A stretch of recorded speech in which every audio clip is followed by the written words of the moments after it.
poe ayeuna Jika merek jajan di alun-alun. edisi alun-alun Bandung. Ya kayaknya kami ngedatangan halata tukang aromanis karena Barang ditanya teteh sabarahan 10 ribuan wajar lah aing mah di alun-alun Bandung mah marahan asya. aduh kan ieu dari beuleuh teh bakat kelucuan aing mah gemes tinggalina teta. Barang diseleweukeun teh alas ya amis teh minta katulungan. Geus pugu bentuk nama lucu kieu meni aing hayang gemes hayang nyapluk tutuluyan. Dijar liasina teu wawaduk ha.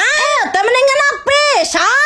Lampung saeutik tukang bakso tahu cenah teh. Lewat teh seporsi harga hijina teh mung 2 ribuan. Mangga dipakekeun bumbu kacang nasi loba. Istri kali 50 juta kali barudak kita mending ngeunah atoy. Ya lo mang, mangga teu sabar aing mah hayang ngetepluk rodana jeung simang-simangna ku aing mah bawa balik ka imah geura. Aduh kan ieu teh mending ngeunah pisan. Ngesot saeutik tukang ketan bakar cenah teh. Lewat teh hijian harga teh mung 5 ribuan. Tang bawa dipakekeun si bumbu serundengna heuh. Si kami mah sarundengna hayang satrek bisa teu mah. Ya lo mang, mangga ketanna meuni hipu pisan teh katulungan. Ngesot saeutik tukang baseng jeung cireng cenah teh. Iya